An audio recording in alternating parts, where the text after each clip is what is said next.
আসসালামু আলাইকুম রহমতুল্লাহ আলহামদুলিল্লাহ ওয়াহদা ওয়াসসালাতু ওয়াসসালামু আলা রাসূলিল্লাহ ওয়া আলা আলিহি ওয়া সাহবিহি ওয়া মাওয়ালা আম্মা বা'দ। قال الله سبحانه وتعالى في كلام المجيد أعوذ بالله من الشيطان الرجيم كل نفس ذائقة الموت।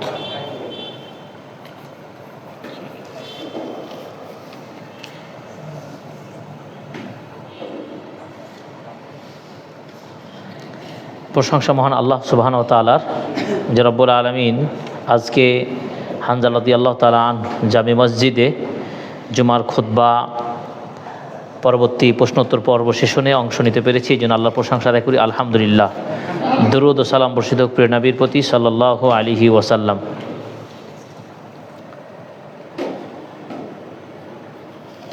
আমরা আজকের খুতবায় যে বিষয়গুলো আলোচনা করেছি, মৃত্যুর প্রস্তুতি, মৃত্যুকে স্মরণ এবং তওবা, এসব বিষয়গুলো আলোচনা করেছি।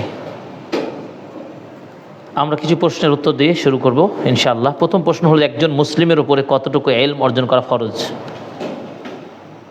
মৌলিক জ্ঞান, যেটি আকীদার মৌলিক যে বিষয়গুলো রয়েছে এবং দিন পালনের ফরজ এবং সুনান, ফরজ এবং সুন্নাহ ভিত্তিক যে আমলগুলো আছে দৈনন্দিন জীবনে চলতে, ন্যূনতম এতটুকু বিষয়ে জ্ঞান অর্জন করা ফরজ, যাতে করে ফরজ এবং সুন্নাহ এই ইবাদতগুলো তিনি জেনে আমল করতে পারেন। এবং জ্ঞান অর্জনের ক্ষেত্রে প্রথম যে বিষয় জ্ঞান অর্জন করে সেটা তাওহীদের জ্ঞান, লা ইলাহা ইল্লাল্লাহর জ্ঞান। এই লা ইলাহা ইল্লাল্লাহ এমন একটি কালেমা, যেই কালেমা পড়ে যদি কেউ মৃত্যুবরণ করতে পারে, সুনান ইবনে মাজাহ 3795 নম্বর হাদিসে বলা হয়েছে যে রাসূল সাল্লাল্লাহু আলাইহি সাল্লাম বলেছেন, সেই কালেমা পড়ে মৃত্যু হওয়ার কারণে মৃত্যুর সময় তার দেহের মধ্যে একটা প্রশান্তি লাভ করবে, দেহ ও মনে দুটাই। তো এই কালেমা ভিত্তিক আমাদের জ্ঞান অর্জন করা, তাওহীদ ভিত্তিক। এরপর আরকান ইসলাম, আরকান ঈমান, এই বিষয়ে জ্ঞানগুলো অর্জন করা ফরজ। এই জন্য রাসূল সাল্লাল্লাহু আলাইহি সাল্লাম বলেছেন, তালাবুল ইলমি ফারিজাতুন আলা কুল্লি মুসলিম, প্রত্যেক মুসলিমের জন্যই এই জ্ঞান অর্জন করা ফরজ। অর্থাৎ দিন পালনের সাথে সম্পৃক্ত যে বিষয়গুলো, সেই বিষয়ে তার মধ্যে অতীব গুরুত্বপূর্ণ কালেমা কেন্দ্রিক জ্ঞান। যে কালেমার আপনার শর্ত আর রয়েছে 60টি শর্ত। শুধু কালেমা লা ইলাহা ইল্লাল্লাহ মুখে পড়লেই হবে না, মুখে পড়া, অন্তর্বিশ্বাস এবং কাজে বাস্তবায়নের দাবিটাকে পূরণ করতে হবে। এই 60টি শর্ত কি? এক নম্বর শর্ত ছিল আল ইলম, জ্ঞান অর্জন করা। 2 নম্বর শর্তই ছিল আল ইয়াকিন, মানে দৃঢ় বিশ্বাস। 3 নম্বর শর্তই ছিল আল ইখলাস, বিশুদ্ধ নিয়ত থাকতে হবে। 4 নম্বর আসিদকু, সত্যবাদী থাকতে হবে, মিথ্যার অংশ চলবে না। 5 নম্বর মহাব্বত থাকতে হবে, ভালোবাসা থাকতে হবে। 6 নম্বর আল ইনকিয়াদ, দৃঢ় বিশ্বাস, আত্মসমর্পণ। 7 নম্বর আল কবুল, গ্রহণ করে নেওয়া। ইসলাম গ্রহণ করেছি, সুতরাং বাকি যত মতাদর্শ রয়েছে সেগুলো আর কবুল হবে না, সব মারদুদ হবে, পরিত্যক্ত হবে। সুতরাং আমরা বুঝতে পারছি একজন মুসলিমের জন্য ইসলামের মৌলিক যে বিষয়গুলো, আকীদা সহ ঈমান, আমল এবং আরকান ইসলাম সংক্রান্ত বিষয় জ্ঞান অর্জন করা জরুরি, সেটি ফরজ। আল্লাহ তাআলা আমাদেরকে অন্তত পক্ষে আমাদের সকলকে মৌলিক জ্ঞানগুলোর সাথে সম্পৃক্ত থাকা, অর্জন করা তৌফিক দান করুন, আমিন। 3 ফিকহি স্কুল ফকি, কি প্রশ্ন লেখা বুঝতে পারছি না শায়েখ। 3 ফিকহি স্কুল মতে ব্যবহৃত সোনার জাকাত নেই, আপনি এমনভাবে বললেন, তাতে কি অনেক আতঙ্কিত হবে না? বক্তব্যের বিষয় হচ্ছে যে একজন খাতিব বা একজন যিনি আলোচক, তিনি বক্তব্যের মধ্যে সব ধরনের আলোচনা থাকবে, সতর্ক থাকবে, উৎসাহ থাকবে, সতর্কও থাকবে, উৎসাহ থাকবে। যদি ভীতি না থাকতো, ওই যে মহিলাটা 2 হাতে বালা নিয়ে পড়া আছে, নবীজি বললেন, তুমি কি হাল আদাইতি জাকা, তুমি এই যে বালা, স্বর্ণের বালা, জাকাত আদায় করেছো? না ইয়া রাসূলুল্লাহ। আল্লাহ নবী বললেন, হাসবুকি, এই বালাটার জাকাত না তার কারণ হতে পারে তোমার জন্য জাহান্নামে যাওয়ার জন্য যথেষ্ট। তার মানে কি? কঠিনভাবে এখানে ভয়ঙ্কর ভীতি দেখালেন, জাকাত আদায় করতে হবে। নারীদের সম্পদ স্বর্ণ 7.5 ভরি হবে, 12 ভরি 14 ভরি হবে, নিসাব ওভার করবে, আর জাকাত দেবে না, এর ভীতি দেখাবে না, এই আবার মূলনীতি কোথায় আছে? অবশ্যই এই জন্য তো আমাদের জাকাত ভিত্তিক, ঈমান ভিত্তিক সমাজ গঠিত হচ্ছে না। শিথিলতার সুযোগ নেই, ফরজই। সুতরাং এখানে আতঙ্কিত নয়, বরঞ্চ আরও ভীত হয়ে আনুগত্য প্রকাশ করে এগিয়ে জাকাত আদায় করবেন ইনশাআল্লাহ। 52.5 তোলার রৌপ্যর মূল্য পরিমাণ সম্পদ হলেই অন্য অন্য সম্পদের যে 2.5% জাকাত দিতে হয়, আর স্বর্ণের তো হিসাব আরও সহজ, সেটা টাকায় হিসাব করে 2.5% জাকাত আদায় করবে, ভয়ের কিছু নেই। এবং আমরা আদায় করার প্রতি ওই যে একটা হাদিস আছে না, যে একজন মহিলার বিষয়ে, মহিলাদের জান্নাত যাওয়ার বিষয়ে আমল করবে কি, তার মধ্যে ছিল একটা কি, সল্লে খামসাহা, 5 ওয়াক্ত নামাজ তারা পড়বে, ওয়া আতাত বা আলাহা, স্বামীর আনুগত্য করবে, ও হাফেজাত ফারজাহা, তাদের ফরজগুলো আদায় করবে, ও সামাত সাহারাহা, রমাজান মাসে সিয়ামগুলো পালন করবে। এগুলো মহিলা কারো করবেই। অন্য হাদিসে আসছে তাদের সম্পদে জাকাতও দেবে, অন্য একটা হাদিসে আসছে। সুতরাং জাকাত নারী পুরুষ যার যে সম্পদ আছে সেখান থেকে সে আদায় করবেন, এর ভয়ের কিছু নেই। আর একটা কথা প্রসঙ্গত হলো, খতিব যারা হন তারা যেমন ভয়ও থাকবে তেমন উৎসাহ থাকবে। যেমন একজন বললেন সূরাতুল মুলক রাতে পড়ার, এইটি পড়া যাবে কি যাবে না, এ হাদিসটি মুনকার আমলযোগ্য নয়। নামাজ পড়া আমার সাথে একজন যোগাযোগ করলেন, তা আমি জানি আলহামদুলিল্লাহ, ফতো আমার পড়া আছে। শেখ ফাউজান রাহিমাহুল্লাহ, সলবিন ফাউজান হাফিজাহুল্লাহ, বর্তমানে সৌদি আরব গ্রান্ট মুফতি, তিনি বলছেন যে এটা মুস্তাহাব সুন্নাহ, পড়তে পারে। আর মুস্তাহাব সুন্নাহ কি, না পড়লেও সমস্যা নেই, ভালোর জন্য পড়তে পারি। নিয়মিত পড়া জরুরি, তার তো ওয়াজিব হয়ে যাবে, এটা করা যাবে না। সুন্নাহ মানে এটাই, চেষ্টা করবেন। হাদিসে তার কি উৎসাহ দেওয়া হয়েছে অনেকগুলো, সরাসরি মুনকার বলা যায় না। খতিব আলোচনা করলে চেষ্টা করেন সেটা উৎসাহমূলক। হ্যাঁ, তো অনেক হাদিস আসছে সিলসিলা সহিয়া কিতাবের 585 নম্বর হাদিস, যে কানা লা ইয়ানামু হাত্তা ইয়াকরাউ আলিফ লাম মিম আস-সাজদা ওয়া তাবারাকাল্লাযী বিয়াদিল মুলক। এই সূরা সাজদা এবং তাবারাকাল্লাযী না পড়ে নবীজি ঘুমাতেন না, সিলসিলা সহিয়ার হাদিস। তো এক একটা সনদে হাদিসটি দুর্বল হয়, আবার শাহেদ আসার কারণে, তাবে হওয়ার কারণে হাদিসটা আবার কি আমলযোগ্য হয়ে যায়। সুতরাং সাধারণ মানুষ যারা আছেন তারা আলেমদের থেকে শুনেই বলেন, কিন্তু এটাকে আরও গভীরভাবে স্টাডি করতে হবে এবং এটা কিছু উৎসাহ রয়েছে। এই জন্য সহিহ আত-তারগীব ওয়াত-তারহীব একটা কিতাব আছে শেখ আলবানী রাহিমাহুল্লাহ, আপনারা পড়বেন। আল্লামা মুনজিরি রাহিমাহুল্লাহর এই কিতাব 3 খণ্ডে সহিহ হাদিসগুলো শেখ আলবানী রাহিমাহুল্লাহ তিনি সংকলন করেছেন, যার নাম কিতাব সহিহ আত-তারগীব ওয়াত-তারহীব। তারগীব মানে কি, উৎসাহমূলক কাজ, আর তারহিব মানে ভীতি প্রদানকারী, ভয় দেখানো যাবে যে হাদিসগুলো, সেই হাদিসগুলো সংকলন। 3 খণ্ড অনুবাদ হয়ে গেছে বাংলা ভাষায়, ওয়াহিদ ইসলাম লাইব্রেরিতে প্রকাশ পেয়েছে। শেখ আব্দুল আল কাফি আল মাদানী, যিনি অল্প বয়সে মারা গেছেন রাহিমাহুল্লাহ, আল্লাহ ক্ষমা করুন, তিনি অনুবাদ করেছেন। হাদিসগুলো পড়ুন, অনেক আমল, সালাত, সিয়াম, জাকাত সংক্রান্ত যতগুলো ভীতি এবং উৎসাহ সুযোগ করেছে, এই হাদিসগুলো পেয়ে যাবেন। তো এই বিষয়টা আশা করি বুঝতে পেরেছেন। আমলযোগ্য করবেন, তবে এটা আবশ্যিক নয়, এই ব্যাপারে আমাদের জানা। এরপরে মোরাকাবা কি, মোরাকাবা কিভাবে করব? মোরাকাবা আপনি জিকির আজকার মাধ্যমে করবেন, ইবাদতের মাধ্যমে করবেন। আল্লাহর ধ্যানে থাকা মানে কি, আল্লাহকে স্মরণে করা, হুসনুজ্জন। মানুষ যেন না মরে হুসনুজ্জন ছাড়া, আল্লাহর প্রতি ভালো ধারণা রেখে মরবেন এবং সর্বদা জিকির আজকার মধ্যে থাকবেন। রাসূল সাল্লাল্লাহু আলাইহি সাল্লামের ঠোঁটের দিকে যখনই তাকাতেন মা আয়েশা রাদিয়াল্লাহু তাআলা আনহা, তখনই পেতেন কি, তিনি তার ঠোঁট নড়াতেন, তারপরে জিকিরের মধ্যে থাকতেন। এর চাইতে কি মোরাকাবা বিশেষভাবে বিশেষ দিনে এক জায়গায় বসে আল্লাহর ধ্যানে পড়া, এর নাম মোরাকাবা নয়। এইভাবে জিকির করার কোনো বিধানও বা এইভাবে আল্লাহ সান্নিধ্য অর্জনের কোনো সিস্টেম জানা নেই। আলেম বা নেতাদের সমালোচনা করলে গীবত হবে কি? শরিয়ার মাসাইল বিষয়ে যদি হয়, সেটা অবশ্যই আলেমদের সাথে পরামর্শ ভিত্তিক কথা বলবে। সেটা না জেনে অগ্রিম কথা বললে গীবতের সম্ভাবনা থেকে যায়। অতএব যেহেতু গীবত ভয়ঙ্কর জায়গা, তাই সাধারণ মানুষের জন্য আলোচনা করার সুযোগ নেই। আলেমরা আলেমদের বিষয়ে আলোচনা করলে সেটা গীবতের অন্তর্ভুক্ত হবে না বিইজনিল্লাহ, আল্লাহু আলাম। তবে সামাজিক বন্ধন এবং পরিবেশ সুস্থ রাখতে অবশ্যই সাধারণ পরিবেশে না বলার চাইতে আলেমদের সাথে পার্সোনালি আলোচনা সমালোচনার মধ্য দিয়ে সমাধান আনাটাই উত্তম হবে, এড়িয়ে যাওয়ার চেষ্টা করতে হবে বাইরে কথা বলার থেকে। যারা ইসলাম সম্পর্কে না জেনে শিরক করে তাদের হিসাব কীভাবে হবে? যাদের কাছে ইসলামের জ্ঞান বা দাওয়াত পৌঁছায়নি, যাদের কাছে ইসলামের দাওয়াত পৌঁছায়নি, দিন জানার সুযোগ পায়নি, তার ভিন্ন কথা। কিন্তু দিন জানার পরে আর তাদের ওজর আপত্তি শোনা হবে না, তাকে ক্ষমা করা হবে না। কিন্তু যে আদৌ জানে না, দিন জানে না, দিন পাওয়ার সুযোগ পায়নি, কোনো কিতাব পায়নি, নবী রাসূল পায়নি, বা সেই দাওয়াত পায়নি, সেটি আল্লাহ তাআলা ভালো জানেন। তবে ক্ষমা করা না করার এটার মালিক আল্লাহ তাআলা। আল্লাহ রাসূলের কাছে একজন সাহাবী এসে বললেন যে, হাদিসটা ছিল এরকম যে, আল্লাহ নবী একটা আমাকে দোয়া শিক্ষা দেন।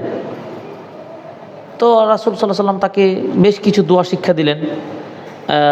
আল্লাহ তাআলার বরত, তাওহীদের জ্ঞান, লা ইলাহা ইল্লাল্লাহ, সুবহানাল্লাহ, আলহামদুলিল্লাহ, লা হাওলা ওয়ালা কুওয়াতা ইল্লা বিল্লাহ, এইভাবে দোয়া শিক্ষা দিলেন। তখন সেই ব্যক্তি বললেন, ফাহাউলাই লিরাব্বি, আল্লাহ নবী, এটা সব আল্লাহর প্রশংসা, গুণকীর্তন, সুবহানাল্লাহু আকবার কাবীরা, আলহামদুলিল্লাহ কাসীরা, এগুলো তো আল্লাহর প্রশংসা করা হচ্ছে, তা আমার জন্য কি? তো নবী সাল্লাল্লাহু আলাইহি ওয়াসাল্লাম বললেন, এই দোয়াটা শিক্ষা দিলেন, তুমি বলো, আল্লাহুম্মা গফিরলি ওয়ারহামনি ওয়াহদিনি ওয়াআফিনি ওয়ারযুকনি। আর বর্তমান সময়ে দিন জানে না, বুঝে না, এরকম সংখ্যা খুবই কম।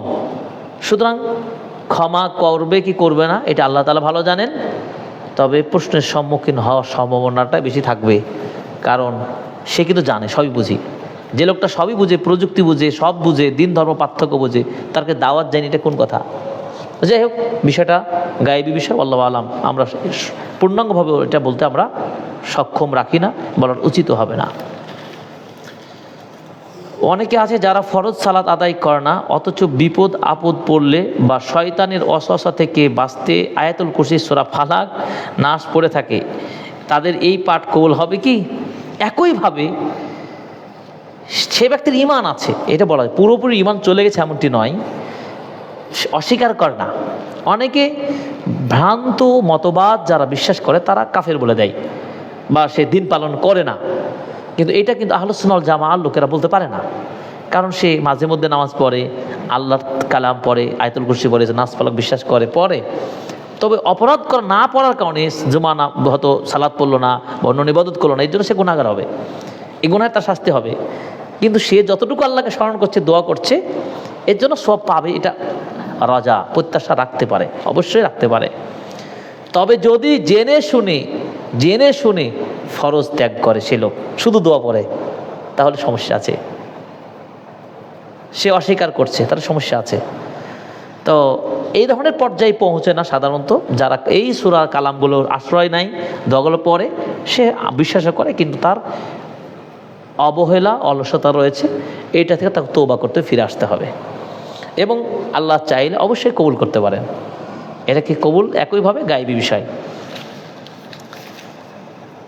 হুজুর, অনেক মসজিদে দেখি আজান দেই এক সময় একরকম, যেমন হুজুরের 12:10, আবার অন্য আরেক মসজিদে এতটাই সময় আজান হয়, আসর হয় 3টায়, আবার অন্য মসজিদে হয় 3:45টায়। এত ভেদাভেদ কেন? একরকম তো হওয়ার উচিত ছিল। দিন তো আল্লাহ তাআলা বলছেন, দিনটা তো সহজ, এবং আল্লাহ রাব্বুল আলামিন দিনটাকে পরিপূর্ণ দিন হিসেবে পাঠিয়েছেন। ইন্নাদ দীনা ইনদাল্লাহিল ইসলাম। এবং এই ইসলামটাকে প্রতিষ্ঠার জন্য আল্লাহ তাআলা যুগে যুগে বিভিন্ন প্রেক্ষাপটে নবী রাসূল পাঠিয়েছেন। সর্বশেষ নবী ও রাসূল প্রিয় নবী মুহাম্মদ সাল্লাল্লাহু আলাইহি ওয়াসাল্লাম, তিনি পরিপূর্ণ দিন দেখে দিয়েছেন, এবং সালাত আদায়ের পদ্ধতি, নিয়মটা, টাইম কি হবে, জিবরিল আমিন নিজে সে নবীকে দেখে দিয়েছেন, হাদিস স্পষ্ট। এর পরেও মতভেদ হচ্ছে। এই জন্য রাসূল সাল্লাল্লাহু আলাইহি ওয়াসাল্লাম একদিন বিদায়ী বক্তব্য দিতে গিয়ে এমন একটা বক্তব্য দিচ্ছিলেন, উপস্থিত দর্শকরা ভাবছিলেন যে নবীজি আর মনে হয় বাঁচবে না, থাকবে না। তাই সাহাবীরা কান্নাকাটি শুরু করে দিলেন। তখন বললেন, আল্লাহ নবী, আমাদেরকে কিছু উপদেশ দিয়ে যান, হয়তো আপনি আমাদের কাছে বিদায় নেবেন। কাআন্নাহা মাউইদাতুন মুআদ্দাইন, মানে বিদায়ী বক্তব্যের মতো। ওয়াজিলাত কুলুবুহুম, তাদের অন্তরগুলো প্রকম্পিত হচ্ছে, সাহাবীরা রাসূল চলে যাবেন। এই একটা কন্ডিশনে নবী সাল্লাল্লাহু আলাইহি সাল্লাম কিছু উপদেশ বলে দিলেন। তার মধ্যে এরকম উপদেশ ছিল যে আমিরের নেতৃত্ব করা, মেনে নেওয়া, সে হাবশি গোলামও হয়। এরপরে ছিল বিশেষ করে যে কথাটা বলতে চাচ্ছি, যে তোমরা বেদাত থেকে সাবধান থাকবে।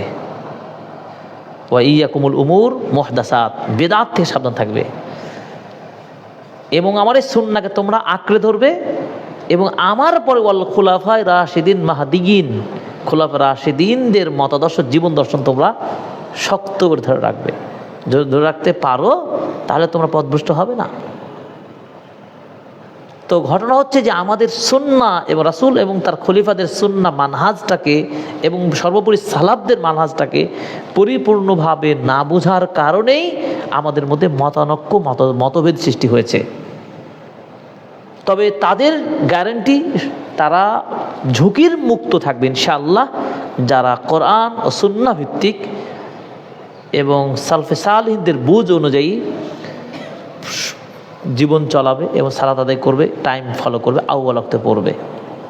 কিন্তু অন্য ওয়াক্তে যে এলোমেলোগুলো হচ্ছে, এগুলো পরবর্তী যুগে মানুষের বুঝের কম বেশি হওয়ার কারণে। তবে আমরা মন্দ বলতে পারি না, গালি দিতে পারি না। ভিন্ন ধর্মী, ভিন্ন মতামতের অধিকারীদেরকে আমরা আহ্বান জানাবো সুন্নাহর দিকে এবং আপনারা এটাই বলবেন যে সলিড কোরআন ও সুন্নাতে যেটা মিলে সেটা আমরা করব। পরবর্তীতে ফিকহের আলোকে বিশ্লেষণ করতে গিয়ে কম বেশি হয়েছে, সেক্ষেত্রে আমরা কিন্তু মানে কড়া শক্ত কথা তাদেরকে বলবো না। কিন্তু আফজাল, উত্তম হচ্ছে কি, আইয়ুল আমল আফদালু আহাব্বিলাল্লাহ, কোন আমলটা সর্বোত্তম আল্লাহ নবীকে প্রশ্ন করালো। আসসালাতু লিওয়াক্তিহা, সময় মতো সালাত আদায় করা। সময় বলতে এখানে আউয়াল ওয়াক্তে সালাত আদায় করা। তো কেউ আউয়াল ওয়াক্তে পারলো না বা তারা হয়তো মানে না, অথবা তাদের বুঝ হয়নি, কারণে তাদের সময়টা বিলম্ব হয়ে গেল, তা আজানও কম বেশি হয়ে যাবে। কেউ তো আউয়াল ওয়াক্ত ধরুন, তার আরও এই যে একটা শ্রেণীর মানুষ আসরের সালাত আদায় করছে, একেবারেই ঠিক সন্ধ্যা হয়ে যাচ্ছে। বিশেষ করে আজকের শীতের সময়টা হালকা, মানে দিন ছোট রাত বড়, এতই সূর্য ঢলে যাচ্ছে ফজরের টাইম। এবার ওই আমাদের প্রিয় ভাইয়েরা রমাদান মাসে যখন আসে তখন আবার ঠিক তারা কিন্তু বলা যায় যে এতটাই অ্যাডভান্স প্রত্যেকটা সালাতের ক্ষেত্রেই। রমাদান চলে যাচ্ছে, সময়টার ব্যাপার আবার পূর্বে হাতে চলে যাচ্ছে, তাদের মধ্যে ঋতুর পরিবর্তন বলে কিছু নাই। এটি দুঃখজনক। তাই সেই চিন্তাধারী মানুষদের, ভাইদেরকে আমরা বলবো যে শীতা ওয়াসাইফ, শীতকাল গ্রীষ্মকালীন এই সিজনের পরিবর্তন আল্লাহ তাআলা করে দেন। এটা আমার হাতে, আমার আপনার হাতে নেই, কোনো পক্ষের নয়, এটা আল্লাহর হাতে। সুতরাং সূর্য এবং চন্দ্র এই যে তার কক্ষপথে নিজে চলছে, এটা আল্লাহ নিয়ন্ত্রণেই। তো সময়ের পরিবর্তন হচ্ছে, অত সময় অনুযায়ী চেঞ্জিং হবে সালাত রক্ত, কিন্তু সেটা করছে না। আমরা তাদের বিরুদ্ধে আহ্বান জানাবো যে চেষ্টা করা উচিত আমাদের উম্মার কিসের উপরে, আলা সুন্নাহ ও আলা মানহাজিস সালাফ সালেহ, সুন্নাহ এবং মানহাজুস সালাফদের আলোকে আমাদের সালাত ইবাদত সব কিছু হওয়া উচিত। আল্লাহ তাআলা আমাদেরকে মতভেদ মুক্ত সুন্নাহ ভিত্তিক জীবন যাপন তৌফিক দান করুন, আমিন। মুখ দিয়ে বললেই কি সওয়াব দেওয়া যায়? এভাবে যে আমি অমুককে 10 নেকি দিলাম, বুঝতে পারলাম না প্রশ্নটা। মুখ দিয়ে বলে কি, হ্যাঁ আমি সব দিলাম, এটা প্রশ্ন, তাই না? যে আমি কাউকে সব দিলাম 10, না, এটা কেউ সওয়াব দেওয়ার মালিক কেউ নাই। বরং এটা আছে যে যে কিছু আমল আছে, যে দোয়াটা করলে এত সওয়াব। কিছু হাদিস সহিহ হাদিস আছে, যেমন কেউ যদি নবীর প্রতি একবার দুরূদ পাঠ করে তাহলে কি হয়, 10টা নেকি হয়, 10টা রহমত নাজিল হয়, 10টা গুনাহ মাফ হয়। এটা আমি আপনাকে তালিম দিলাম, শিক্ষা দিলাম, আমার কাছে শিখে আপনি আমল করলেন, আপনিও সওয়াব পাবেন, আমি শিক্ষা দেওয়ার করে আমিও সওয়াব পাবো, কিন্তু দেওয়ার মালিক নয়। এই তো সব শেষ না? এই মোটামুটি আমাদের প্রশ্ন শেষ। আল্লাহ তাআলা আমাদেরকে সঠিক যতটুকু বলার চেষ্টা করলেন আল্লাহ যেন কবুল করেন, ভুল ভ্রান্তি হলে আল্লাহ তাআলা আমাদেরকে যেন ক্ষমা করেন। আল্লাহ তাআলা আমাদেরকে সঠিক দিন জানার মানার তৌফিক দান করেন, আমিন। সর্বশেষ আপনাদের কাছে কয়েকটা প্রশ্ন। বলেন, আজকের খুতবার বিষয় কি ছিল বলেন? মৃত্যুকে স্মরণ। আলহামদুলিল্লাহ, মৃত্যুকে স্মরণ। জীবন, আমার দৈনিক জীবনটা কেমন হবে হাদিসের আলোকে বলেন। মুসাফিরের মতন একটা, আর একটা কি হবে? গরিবের মতো। গুড, দুইটা কন্ডিশন হতে হবে, যে কোনো একটা থাকলেই হবে, দুইটার মধ্যে থাকলে আমাদের উত্তম হবে। পাপ থেকে বাঁচার জন্য তওবা করতে হবে, শর্ত কয়টি? সাধারণ কন্ডিশনে 3টা শর্ত, আর মানুষের সাথে সম্পৃক্ত বিষয় হলে 4র্থ শর্ত, তার সাথে হিসাব নিকাশ করতে হবে। আলহামদুলিল্লাহ। মৃত্যুকে স্মরণ করার জন্য, মৃত্যুর প্রস্তুতির জন্য আমাদের কি ধরনের প্রস্তুতি থাকতে হবে? 1 নম্বর, প্রস্তুতি হবে কি দিয়ে বলেন আপনারা? ফরজ বিধানগুলো পালনে বাধ্য থাকতে হবে, 1 নম্বর। 2 নম্বর, বেশি বেশি মৃত্যুকে স্মরণ করতে হবে। তারপর এই কথাটা আমরা বলি কলা দাক্কাক, ওনার কথা বলে শেষ করছি, যে মান আকসারা যিকরাল মাউত, যে বেশি বেশি মৃত্যুকে স্মরণ করবে, উকরিমা বিসালাসিন, তাকে 3টা বিষয়ে ধন্য করা হবে। তাজিলুত তাওবা, যখন আমরা মরণকে স্মরণ করব দ্রুত তওবার সুযোগ পাবো। এখনই যখন জানছি, ভয় পাচ্ছি আমার মৃত্যু হতে পারে, তখনই আমরা মধ্যে কি আছে? তওবা, আস্তাগফিরুল্লাহ, তওবা, আল্লাহ তওবা করছি, আল্লাহ আমার ভুল হয়েছে, আল্লাহ হয়েছে, তো তার তওবা বলছি না, ভয় কাজ করছে না, এটা কিন্তু সে পেয়ে যাবে। 2 নম্বর কি পাবে? ওয়াকানাতুল কলবে, যা পেয়েছে অল্পে সন্তুষ্টি হবে। আমার আজকে ডাল ভাত, তো ডাল ভাতই সুখ, আলহামদুলিল্লাহ, আমি সুস্থ আছি, এইটা বেঁচে আছে, আলহামদুলিল্লাহ, আর কিছু ধান্দা থাকে না। 3 নম্বর, ও নাশাতুল ইবাদ, ইবাদতের সক্রিয়তা বাড়বে, গতিশীলতা বাড়বে। শেষ, ওয়ামান নাসিয়াহু, আর যে মৃত্যুকে স্মরণ করবে না, ভুলে যাবে, এই মৃত্যু নিয়ে কোনো পরোয়া নাই, চিন্তা নাই, ও কেভাবে সালাসিন, 3টা শাস্তি সে পাবে। 1, তওবা করার সুযোগ পাবে না। 2, তার পেটও ভরবে না, সন্তুষ্ট হতে পারবে না। 3, ইবাদত করারও সে পথ খুঁজে পাবে না, অলসতাই কেটে যাবে, এভাবে তার মৃত্যু হয়ে যাবে। ভয়ঙ্কর না? তাহলে মৃত্যুকে স্মরণ করা উচিত কি উচিত না? এই ট্যাবলেট যদি আমাদের থাকে, ইনশাআল্লাহ আমাদের সবসময় গাড়িটা কি মিটার ভিত্তিক চলবে ইনশাআল্লাহ। ঠিক আছে, এই একটা মিটার আমাদের সেট আপ দেবো শরীরে, বডির মধ্যে, সেটা কি? মৃত্যুকে স্মরণ। তাহলে আমাদের মৃত্যুর প্রস্তুতি হবে এবং আমাদের জীবনটাও সাকসেস হবে ইনশাআল্লাহ। সুবহানাকাল্লাহু ওয়া বিহামদিকা, আশহাদু আল্লা ইলাহা ইল্লা আনতা আস্তাগফিরুকা ওয়া আতুবু ইলাইক। আসসালামু আলাইকুম ওয়া রাহমাতুল্লাহি ওয়া বারাকাতুহু।